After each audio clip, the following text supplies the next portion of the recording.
Hey folks, welcome back. And if you've ever wanted to know why I'm here pitching trauma awareness day after day, the least popular subject on the internet, to an ever-shrinking audience of self-healers, it's because unresolved trauma can lead to evil.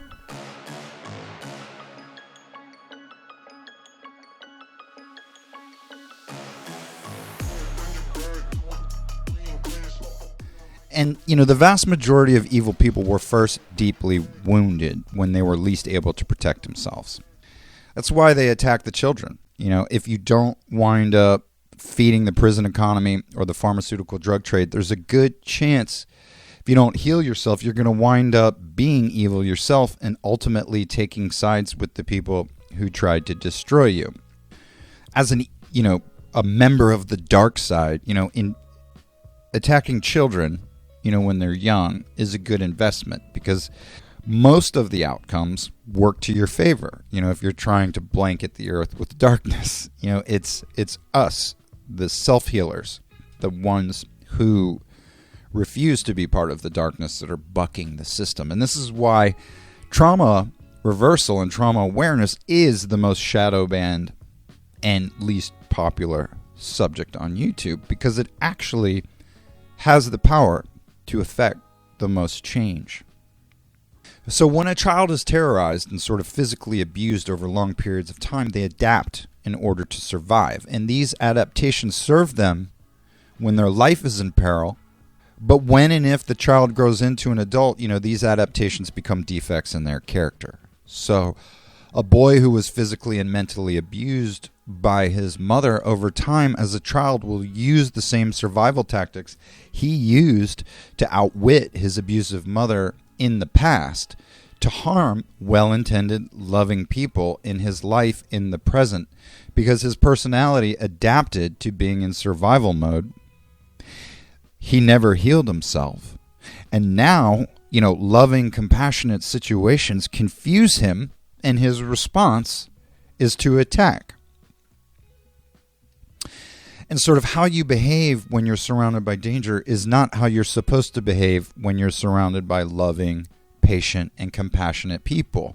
And if you treat nice people like criminals, you're demonstrating your own criminal nature. And this makes you part of the evil that's blanketing the planet, whether you want to admit it or not. This is why we say hurt people hurt people. Most of the worst people out there were shattered in some way by someone they trusted to protect them. And these people didn't heal themselves. Instead, they adapted to the evil by becoming more evil themselves. And I've seen this play out in the lives of my friends and acquaintances. They want to be more powerful than the evil that scared them when they were children. So they beef up on all these evil techniques and practices of manipulation and cheating people out of their money and lying and forging documents to get what they want. And without knowing it, because they wanted to protect themselves from evil, they actually wound up joining evil. They became evil. When instead, if you actually healed yourself, you would be inoculated against evil. You would actually have the real cure for evil, which is compassion, which is love, which is neutrality, which is forgiveness. This is one of the issues I see with sort of the truth movement right now is there's a lot of spiritual narcissism coming out of the fact that, yes, there is a large section of society that doesn't have a clue what's going on, but that does not mean that we should point the crooked finger of blame at them. It does not mean that we should judge them for what they don't know. It means that we should be patient, loving, and tolerant and help, a la boring-ass YouTube channels, help them to understand more about what's going on in their lives. So this is why the worst of the worst need love the most. Yes, in some cases they do need to be darted and tranquilized from a distance first. But in the end, to help someone or something that was once wretched and rotten to become reborn and remade, I believe is the reason we are here as self-healers and humanity, because humanity on the whole, needs to heal. That's what the the Great Awakening. That's what all of this upheaval, that's what this is all about. And this is a subject that I'm going to talk more about later, but there are intercessors who are stepping in the midst of all this upheaval and sort of implanting these false notions of what a corrected reality is supposed to look like. And they're doing a very good job of staying in stealth mode because they're 95% true. Like if you look at Andrew Tate, for instance, like he's 95% telling the truth, but the 5% he's not telling the truth about is very dark. Okay? It's very much, represents the absence of love. And so we need to be somewhat vigilant about staying correct, okay, in the midst of all this upheaval. And one of the ways that I believe we stay correct is not to become judgmental, is not to become holier than thou or spiritually narcissistic. It's to become more compassionate, to those who haven't gotten to where we've gotten yet. I mean, because we were all there once. I was there. I remember what it was like being absolutely clueless and not understanding why my life was a complete disaster. I've been there, okay?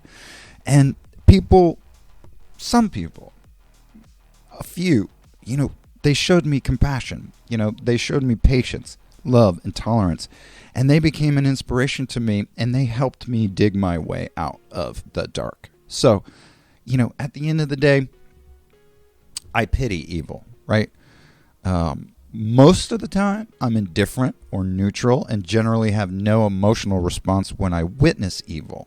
And this is why we forgive, right? So we can be of service to the wretched. And this is why we heal, so we have the power to forgive those who need forgiveness the most. And remember, forgiveness is not a form of pardoning. Forgiveness is literally saying and meaning, I don't care what you did, I love you anyway. It's basically denying it ever happened in the first place, because if you allow something that someone else did, that was done out of evil to hurt you, right? You're abdicating your power, right? When you truly forgive and say, it's like it never happened, you're keeping your power, right? Because you are not affected, okay? Don't worry, it's fine. I forgive you. So we have to become indifferent to evil. Like the proverbial ER nurse, who's giving the hysterical gunshot victim a shot in the butt, to tranquilize him. Back in the day, if you were a sick dog, a la Old Yeller, you got taken out in the back and shot. And if we think of, the videos from the dodo today where the sick animal that's covered in, mange and ringwormed and is inflamed and limping and has some type of parasite, that wounded animal always tries to bite or attack, the people who are trying to rescue and heal it. And if you're someone who was ritualistically abused, by some sick parent or, by some sicko that your parents were supposed to protect you from, you might have been led to believe that the only future for someone like you was to be taken out back and shot. And that's done on purpose, right? Because becoming evil is better than being shot. But like we see on the dodo, even the most wretched of wretches can be brought back. So you're kind of being tricked into thinking that, being evil is better than being shot, because there is, a third option. There is, door number C. Right? And so when we show love and not contempt for the worst of the worst, we're literally starving evil. Evil goes hungry, and we demonstrate the true power of love.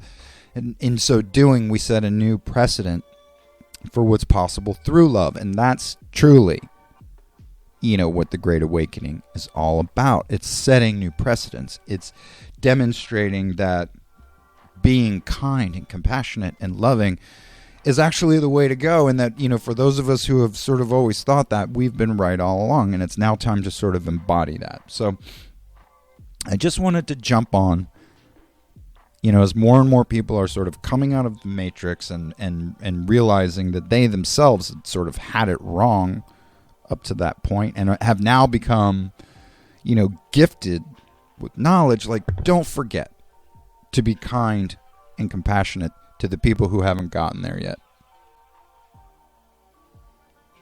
Because when you do that, instead of judging them, you're actually starving evil. The way we win this, to quote Rose from Star Wars, the way we win this is not attacking what we hate, it's by protecting what we love. So anyway, that's all I've got for now. Thanks for sticking around, and we will be sure to see you next time.